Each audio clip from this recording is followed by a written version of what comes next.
All right, well, let's go now to Florida, and we'll talk with Will. Hi, Will. What's on your mind tonight? Good evening. I have a question about Luke chapter 8 and the parable of the soils, specifically the identity of the seed that falls on the thorns and the seed that falls among the rocks. I guess I did them backwards, but are they saved or are they not saved? Okay. All right. Well, interesting. Yeah, I mean, at first glance, it seems like other seed fell among thorns, which grew up with it and choked the plants. Some fell on rocky ground, and when it came up, the plants withered because they had no moisture. Still, other seed fell on good soil. It came up and yielded a crop 100 times more than was sown. So whoever has ears to hear, let them hear. I think that, in fact, it says the knowledge of the secrets of the kingdom of God have been given to you, but to others I speak in parables. In other words, he's made this mysterious on purpose. His audience certainly was scratching their heads about it, like we often do, Will, when we look at Jesus' parables. But I guess I would say this.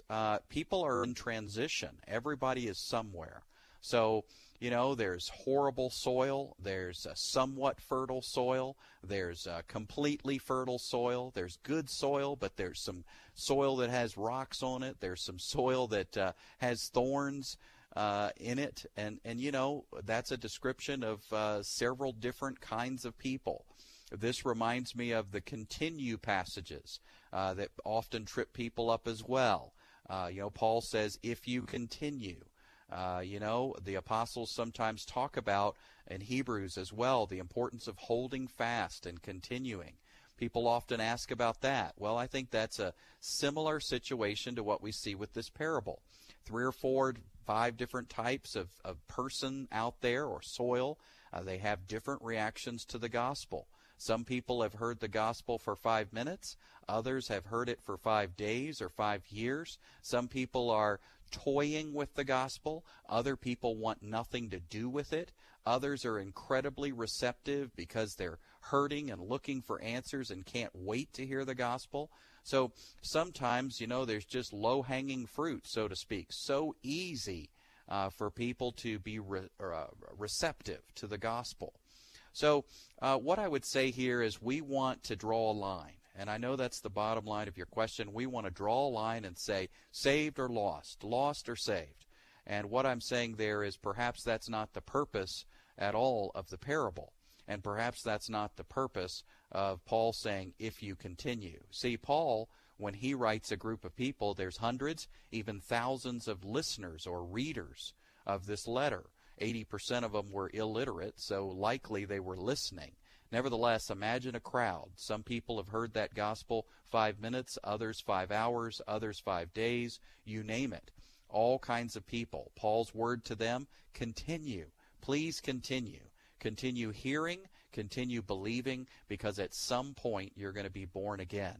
There was no prayer, no Billy Graham style prayer. There was no tent revival. There was no walk the aisle and say these 25 words. Back 2,000 years ago in the early church, it was about hearing and believing. Hearing and believing. And that takes time and that takes faith. And so it was up to each individual soil, if you will. Perhaps there are somewhat rocky people out there. Perhaps there are some people who have just a few thorns, a few obstacles to the gospel to struggle with. Nevertheless, the point is, look, today, if you hear his voice, if the gospel rains down on you, make sure you soak it in, because it will yield salvation and bear fruit in your life. So that's my take on it, Will.